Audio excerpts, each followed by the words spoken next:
Hi guys, James at Rampant Lion Reviews again for you today with another beer review. For this one, we are going to do a little bit of a special review. This is going to be my Valborg 2021 review. So some of you might know this festival as Walpurgis Night. It's basically a festival that they have in a few different countries around Europe to celebrate St. Walpurga. It's a pre-Christian festival, but she was an 8th century abbess from what I understand. But in Sweden these days, they just like to make big fires and get a little bit drunk, so yeah, there we go. But yeah, for this review, I thought it would be nice if we did a kind of special beer, and I think I've got a good one for us to have a look at today, so I hope you guys enjoy this one. So yeah, for this review then, we are going to cross the Øresund once again. We're going to go back to Copenhagen in Denmark, one of my favourite places in the world, one of the best beer cities in the world as well, in my opinion, these days. And we're going to return to a brewery that has featured on the channel a good number of times before. I've had some really nice beers from these guys over the years, lots of different styles. They're potentially my favourite Danish brewery as well, and this is a style that I've not had from them before, and it's also from a series that I've not tried anything from yet, so looking forward to it. For this review then, we are going to go to the south of the city and we're returning to Amager Bryghus. So this particular beer is called Cherokee Bill. It comes in at 10.3% ABV. It's part of the American Outlaws series, and they're describing this one as a bourbon barrel-aged Doppelbock. So yeah, this one should be a little bit of a monster. This is only one of a couple of lagers that I've had from these guys before. The other one was the Panzer Pils, and I can't remember if I had another one before that. But yeah, it's certainly the first Doppelbock that I've had from these guys, if memory serves me correctly. So yeah, very curious to see how these guys interpret this style. So yeah, let's see how we get on with this one then. This should make for a really interesting review, I think. But yeah, nice to return to these guys after quite a little while as well. We got this beer here in Sweden as part of the Tillfällig temporary assortment sometime last year in 2020. I can't remember exactly when this beer was released, but yeah, I bought this one because I thought it sounded really interesting, and it was a lot cheaper here in Sweden than it was over in Denmark as well. But yeah, let's get cracking with this one then. So, as always with my reviews, I'll tell you a little bit about the brewery before we taste the beer. If you want to get straight to the tasting, just fast forward. All the usual links are in the video description below. That's the brewery website, the link to my other reviews that I've done from Amager Bryghus before, and we will no doubt add more to that list in the fairly near future. But there's all the usual social media down there. If you want to see more reviews, do please consider subscribing to the channel. The whole channel, of course, has a geography-based tagging system, so you can go into the homepage and search for beer based on country, city, state, county, province, prefecture, whatever it is you happen to be interested in. Do check out the playlists of beers from different countries. There is one there for all the Danish beers that I've reviewed for you. That's being added to very, very regularly because I live very close to Denmark and I love my Danish beers. And as always, please do get in touch and let me know some of the other beers and breweries that you guys would like to see me review. It's always great to hear from you guys that are watching the videos, and the support that you show the channel is hugely appreciated. So anyway, on to my brewery notes then to tell you a little bit about Amager Bryghus then, onto there. So there we go. So yeah, Amager Bryghus, as I've mentioned to you already, are based in Kastrup in Copenhagen,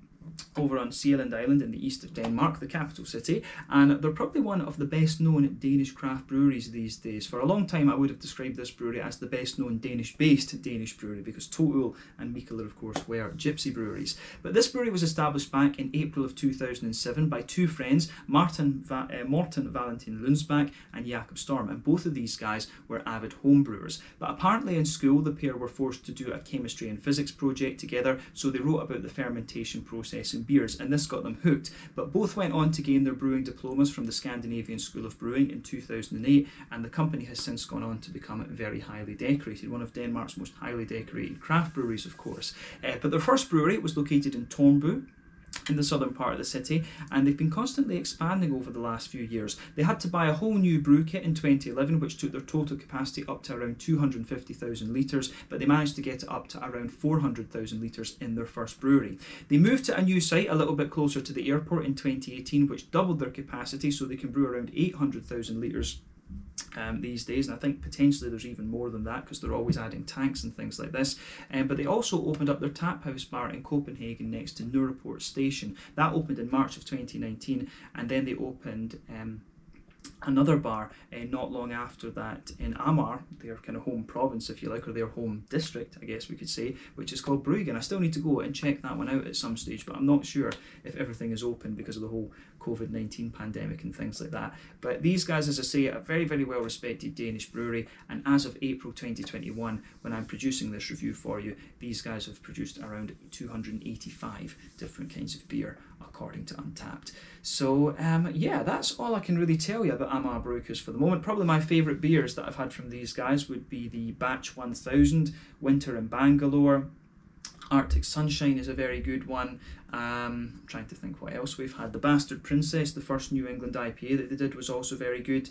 But yeah, you can find some really, really solid things from these guys. But for me, the cult classic beer from this brewery would be the Herr Fredriksson, the Imperial Stout. If you ever get the chance to try that one, I would highly, highly recommend that you do. That's one of the classic Danish Imperial Stouts in my mind. So yeah, definitely have a go at that if you ever see it. But yeah, they always produce new and interesting things, so it's worth keeping an eye on what they have been releasing actually. So yeah, let's crack on then and have a look at the beer itself. So this is a little bit strange actually. Normally these you can see you always get this lovely artwork from these ones. You always get this lovely artwork from Simon Hartvig Dugard on these beers, but since this one has been sold in Sweden, they've cut the silly story off it, which is annoying. I think that's to do with some of the Systembolaget rules. But yeah, we can get that though. We can get around this because we can open up the Untappd page and I can tell you the story. So, it tells you on here on the Untappd. For those of you that are interested, the rating for this one is 3.92. But anyway, so it says on here, some outlaws of the American West ended up on the wrong side of the law purely by accident. Cherokee Bill was no such outlaw. Born mixed blood as Crawford Goldsby in Texas in 1876, Bill just seemed to not possess one single redeeming quality besides his unstoppable desire to murder, rob, and destroy everything he could get his hands on. In short, Cherokee Bill was one mean motherfucker. Historians don't argue on this, but it is said that Bill made his first kill at the age of 12. Living with his older sister, the sister's husband and Bill's brother-in-law told him to go and feed some hogs.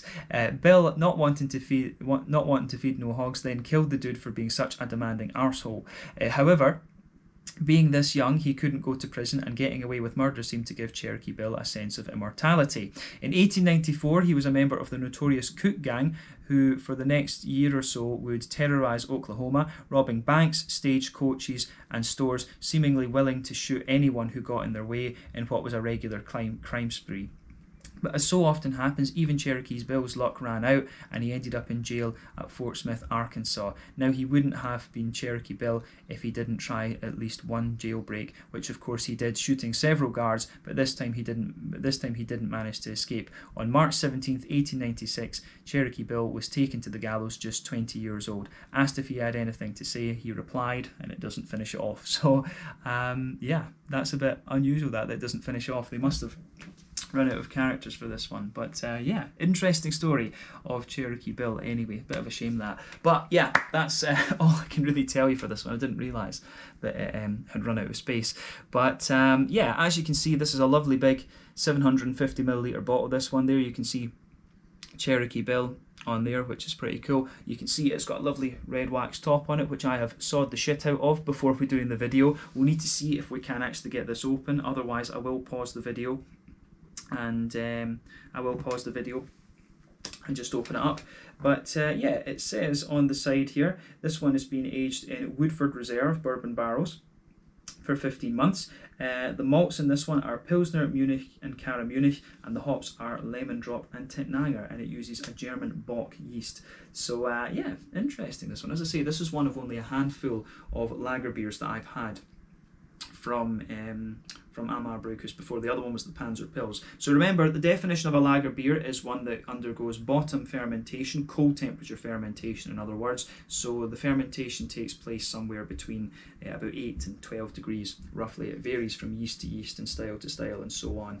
But yeah, this one should be quite interesting. But let's see if we can get this guy out and get on with it. Otherwise, we will pause the video and see where we go. Now, I did manage to get this under here earlier on. So no, it wasn't on this side. I think it was about here. So let's just see. Let me see.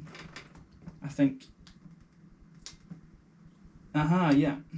Ah, well, I've managed to get the wax top off it. There we go. So that should make it a little bit easier. But now maybe we can get underneath and into that. Nah, tell you what, we'll pause and we'll come back in a second. Just about got it. Here we go. There we are.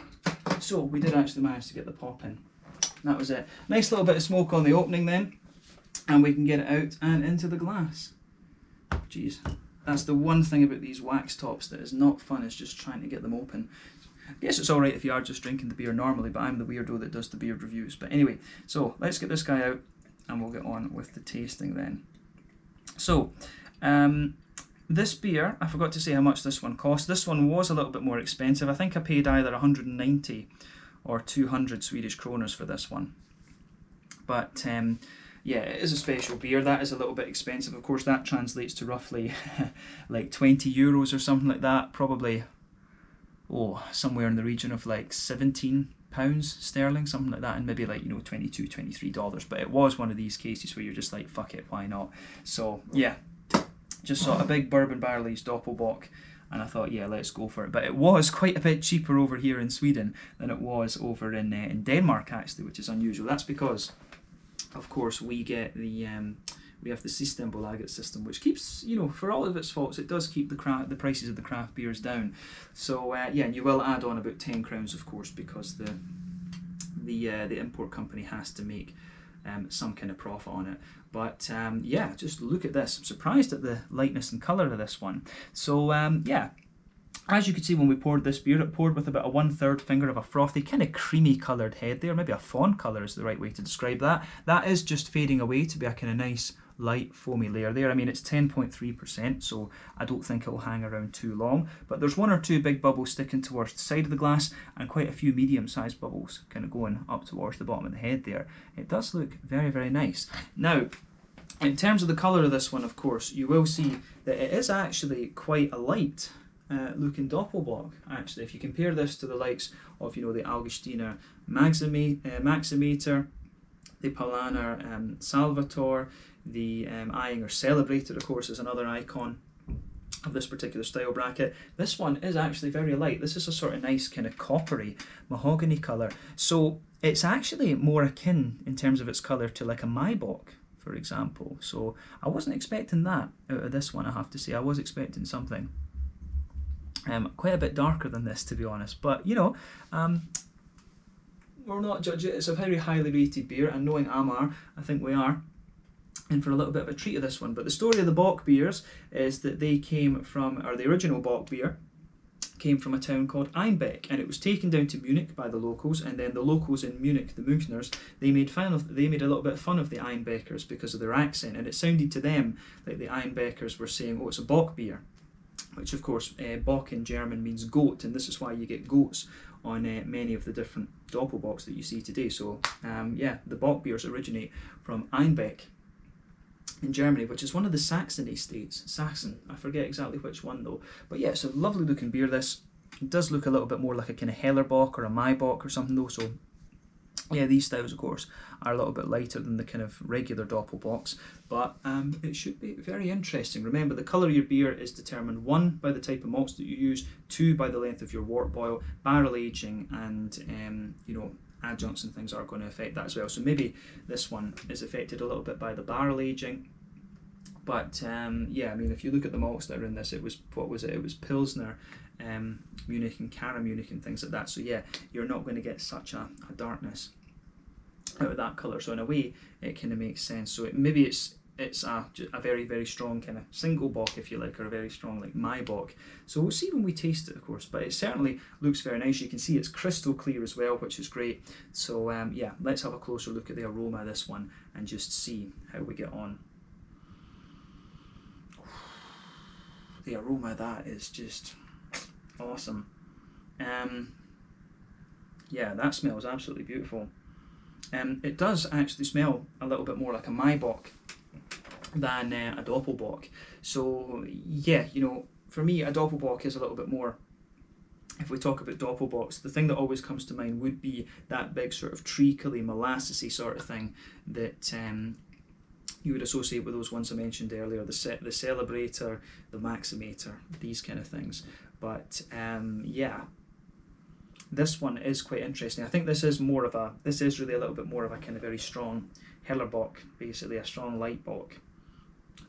So yeah, but it's nice. It is definitely nice in terms of how it comes across. So yeah, straight away with this one though, you can smell a little bit of that kind of bready backbone there. I always loved the German bread when I lived in Heidelberg. It's something that I miss dearly, is those nice German bakeries. But yeah, straight away with this beer you can smell a nice kind of smooth sort of, it's a mix between white bread and wholemealy bread. It's kind of somewhere in the middle, if you like, but there's a little bit of a bread crusty element in there, but it comes across as very kind of clean and crisp, as you always get with, you know, a lot of German style beer. So it's got that nice kind of cleanliness to it. You can definitely smell a little bit of the Pilsner malt in this one as well. The beer still has a wee bit of that lagery crispness to it, which is interesting. And Pilsner malt's a pain in the arse to describe in terms of aroma and flavour and things. It's more a sort of feel that it gives the beer, but you can definitely smell a little bit of that kind of crisp. You can definitely smell a little bit of that sort of crisp Pilsner malt in there. But in terms of the brown sugary side of things, this one is really quite nice. It's got a very strong kind of biscuity malt to it. So in the middle of the nose you can pick up like a straight up sweet caramel in there. It's not really toasted or anything like that, but you do get a straight up sweet caramel. It's got a little bit of a McVitie's digestive biscuity sort of thing to it, and I really like how all of that pieces together in this beer actually. So thumbs up to them for that. The malty side of this beer is really nicely done. Underneath that, of course, you can smell the big infused sort of bourbony notes, if you like. You can smell the oak, and the oak comes across as very smooth. But in a way, you know, if you compare it to things like, you know, Heaven Hill or whatever, the bourbon barrels that they've used for this don't come across as being so kind of oily and sugary in a sense. Actually, they come across as being a little bit sort of cleaner and almost a little touch kind of citrusy, which is quite interesting. I mean, I'm not so familiar with bourbon, right enough, because, you know, being Scottish, we didn't really need bourbon, obviously. But yeah, it does come across, the woody notes that you get out of this one does come across as, it has the woodiness in this beer just has a slight almost citrusy edge to it, which I think is quite interesting too. So yeah, that's definitely worth noting. I'm curious to see how that translates into the flavour, but you do get some of those woody kind of notes underneath. It's like a bright and slightly spicy woody character that comes out of this one. So yeah, the aroma of that is quite interesting, but this beer does get a little bit more kind of biscuity, if you like, the more that you smell of it, and the biscuity notes kind of, they almost become a little bit more slightly cakey the more that you smell of the beer too. This one's really interesting in terms of its aroma. On the hoppy side of things though, it's kind of what you'd expect, to be honest with you. It has got a wee bit more of a kind of citrusy edge to it, which I'm guessing would be from the lemon drop. It's not a hop that I've had too often, that actually. But yeah, you do get a little bit of the kind of smoother earthiness out of this one from the Tettnang. Remember, these Tettnanger hops are only about 4.5 or 5% alpha acid. You do get a bit of that kind of smooth, but still quite bright floral quality in there, and a little bit of the grassiness. But remember, when this one's been barrel aged for about 15 months, a lot of that, the kind of impact of these kind of things, if you like, will have dropped out of it. So yeah, that's definitely worth remembering for this one too. So the green component is there. It is definitely there, but it comes across as really smooth because of the barrel aging. It's not as bright as you'd normally get from Hallertau or Tettnanger or whatever. But yeah, fruity side of this beer as well is very, very interesting. So let's look at that. So for me, the fruity side of the beer, you can kind of smell underneath it. It's got a little bit of that, how do you say, it's got a little bit of that kind of almost cakey sort of thing to it. The beer, it almost just has a wee bit of a slightly like brandy vibe or something like that. So for me, this one has quite a little bit of sultana to it, which is interesting. By sultana, I mean like dried sort of white, green, grapey notes. There is a wee bit of a kind of, yeah, sultanas I think is a really good descriptor for that. It does have a wee bit of a kind of oily peary note to it. I do get a wee bit of an appley quality as well. And there's, you know, there are a few elements of a kind of, there are a few sort of elements of a kind of slightly red fruity quality to it, you know, like a little touch of a kind of figgy note or something like this. You do get a little touch of a fig, maybe very slightly red curranty kind of thing out of this. But yeah, it's sultanas, it's pears, and it's got a bit of that kind of appley thing to it, and you can get just a wee bit of the citrusy note behind the kind of grassy esters of the beer.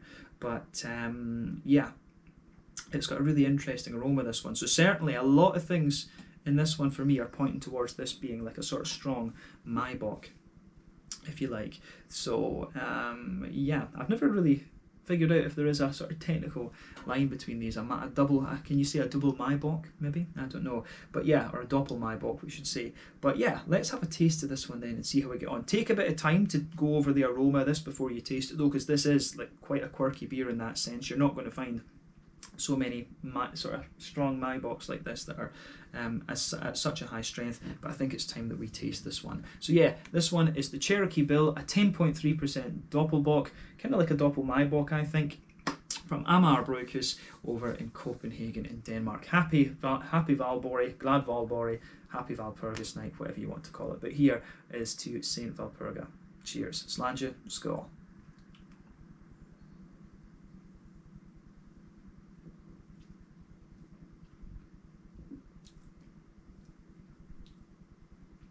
Oh yeah, that is pretty nice, I have to say.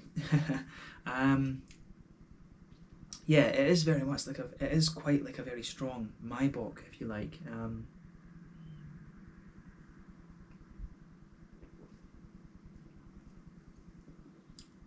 Yeah, I would stick with that kind of prognosis of it. This one isn't a Doppelbock in the sort of traditional sense that a lot of people would think.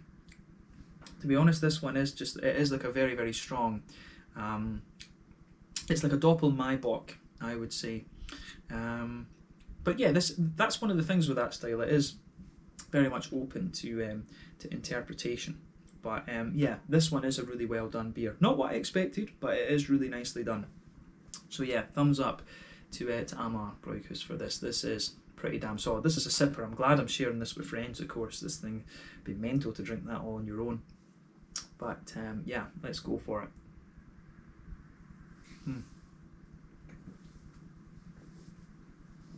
So yeah, in terms of the flavour line, let's try and break this down.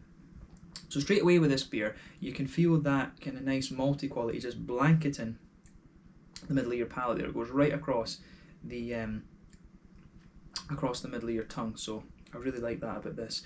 But you can feel again the woody character in this one.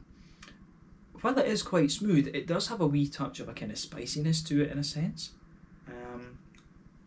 Could it maybe be, I mean, you would obviously expect a little bit of oaky character, but I don't know if some American distilleries age their whiskies and or their bourbons in things like, you know, cherry wood, because it really does have just a wee touch of spice to it, the woody kind of thing there, and you can feel that the further you go into the aftertaste. But yeah, the backbone of the beer has a really nice sort of smooth woodiness to it, so I certainly like how that goes together. And you, as I say, you get a little bit of spiciness out of it, and you can feel that on top of the wood you get that sort of bourbony brown sugary layer, and it does have just a wee bit of a kind of citrusy edge to it, which I can certainly appreciate. So yeah, it goes together really well, this one. I certainly like that about this beer.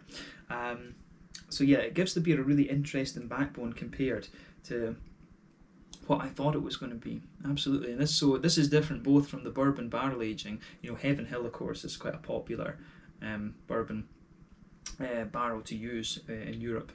But so this one is quite a wee bit different. I'm curious to know how many bottles I'm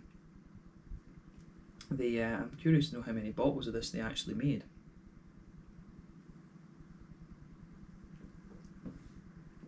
But yeah, on top of that nice woody layer though, you can feel the brown sugars start to kind of come out of this one a little bit. So you do, in fairness, on top of the kind of bourbon sugars, you do get a little bit of that kind of brown bready sort of thing. You can feel a little bit of the Munich breadiness there, and again it's a little bit of a mixture between white bread and wholemealy bread in a sense. You get a little bit of a kind of bread crusty quality there, and I like that about this beer. So in that middle third of your palate, you've got the bready notes just kind of sitting on top of the kind of bourbon sugar layer. Then right in the middle of that middle layer of your palate, you've got that kind of circle, you've got that sort of circle in the middle where the brown sugary elements come out. So in the very centre of your palate, in the very, very centre of your palate, you do get quite a nice sweet concentrated caramel, and some of that will be from the alcohol, of course, because alcohol always comes out with that sort of biscuity, brown sugary kind of element, but there's a straight up sweet caramel there in the middle of the palate. As you move a little bit further out from that, you do start to get you do get a little bit more of a kind of biscuity kind of thing. And it's interesting because on the back half of that middle third of your palate, you do get a little bit more of a kind of that sort of crispness from the Pilsner malt. So it's interesting to get a wee bit of that in this Doppelbock actually. So yeah, I don't know how common that is actually in my box or whatever to use Pilsner malt, come to think of it. Because yeah, I really would consider this beer more of a sort of very strong Maibock than a Doppelbock in the traditional sense, if that makes sense.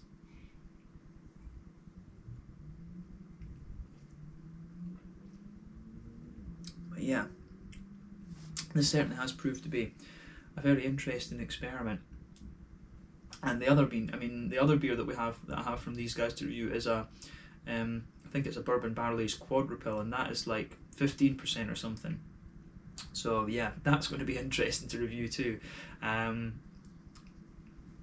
But yeah, I like how this one goes about its business for sure. But yeah, as I say, you've got that really highly concentrated caramel note right in the middle of your palate. As you move further out from that, you get more kind of McVitie's digestive biscuity notes, and on the back half of that middle third of your palate, that's where you get a kind of more pilsnery crispness there. So on the border region between middle third and back third of your palate, you can feel there is a little bit of a sort of almost slightly doughy bready build up there, with a wee bit of a kind of bread crusty grain there. And then as you go onto the back third of your palate, you basically get like a kind of straight up woodiness with a wee bit of the kind of spicy character that I was talking about. The spice isn't overpowering or anything like that. It is quite interesting, but you can get the sort of citrusy and spicy notes out of the wood, which I really like.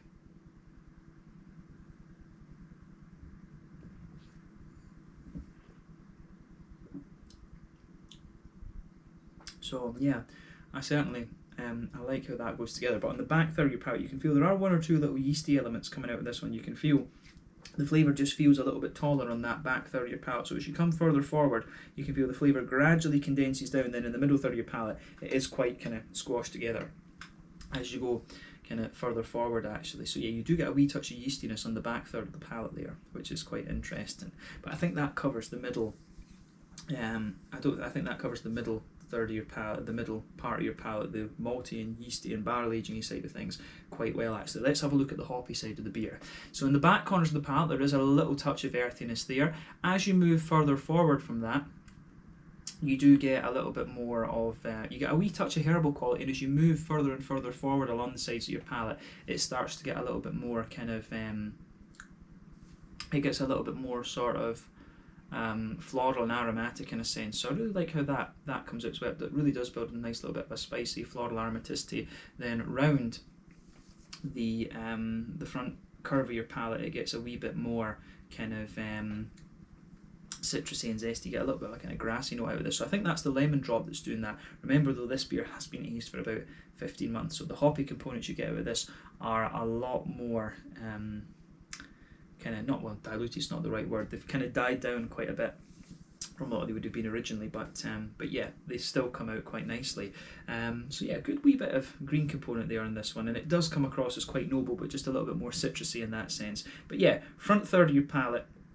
So on that border region again, you get a little bit of a kind of doughy, bready kind of thing coming out of it, and a wee bit of bread crust in there. And as you move further forward into that front third of your palate, you can feel the base again has a little bit of woodiness to it, and you get a wee touch of a kind of bready quality in there. And on top of that, you get that nice oily bubble where those juicy, fruity esters push their way out of the beer. So yeah, I certainly like how that goes about its business too.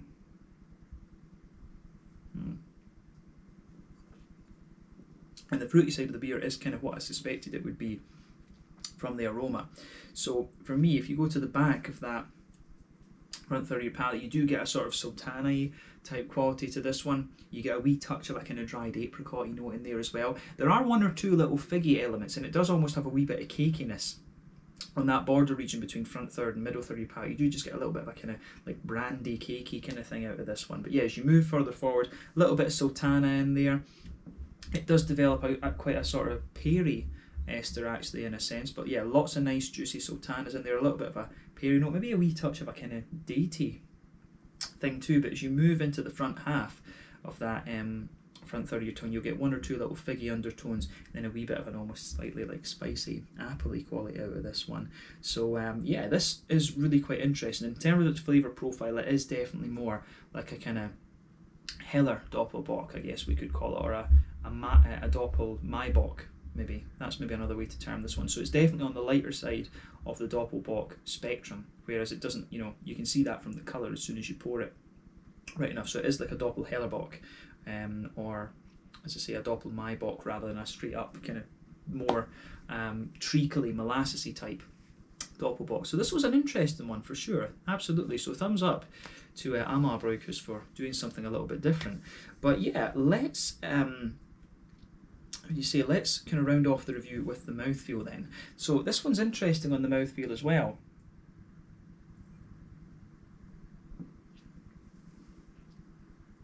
So for me, it is quite a full-bodied beer, this one.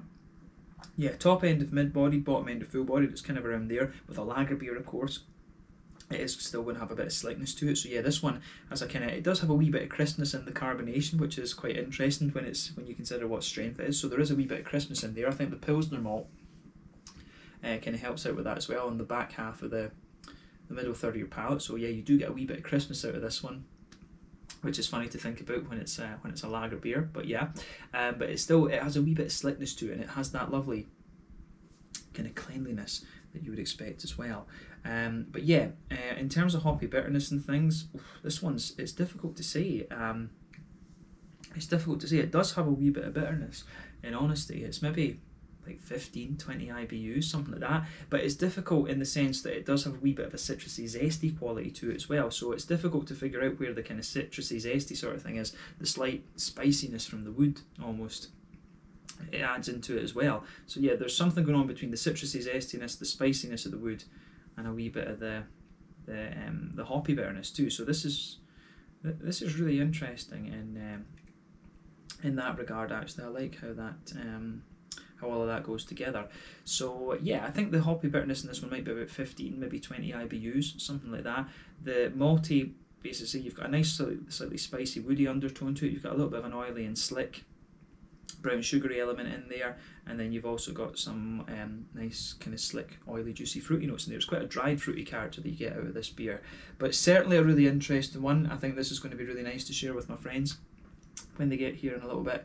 And yeah, we'll leave it at that for this one. This was really interesting. So yeah, this was the Cherokee Bill, 10.3% ABV, Doppelbock, although more like a Doppelheller, Doppel-Maibock, as I've repeated a few times in my opinion, from Amager Bryghus, one of my favourite Danish breweries over the water in Copenhagen in Denmark. Let's leave it there. Once again, thank you for watching my beer reviews. Until the next time, please like, subscribe, share, all the usual YouTube stuff. Let me know your own thoughts on this beer in the comment section below. Let me know what your favourite beers are from Amager Bryghus. Like I say, we've got another beer to review from the American Outlaw series later, a big massive quadruple thing, which I'm certainly looking forward to. So you'll see that at on another special review, I guess we can say. But in the meantime, this one was my introduction to the American Outlaw series, and I was very impressed. Check out my social media. As I say, let me know your own thoughts on this beer in the comment section below. Go and give Amager Bryghus a like and a thumbs up and all these kind of things, and I will catch you guys on the next one. Happy Valborg, and I'll see you guys very soon. Slàinte, skål, cheers, and see you in the next review.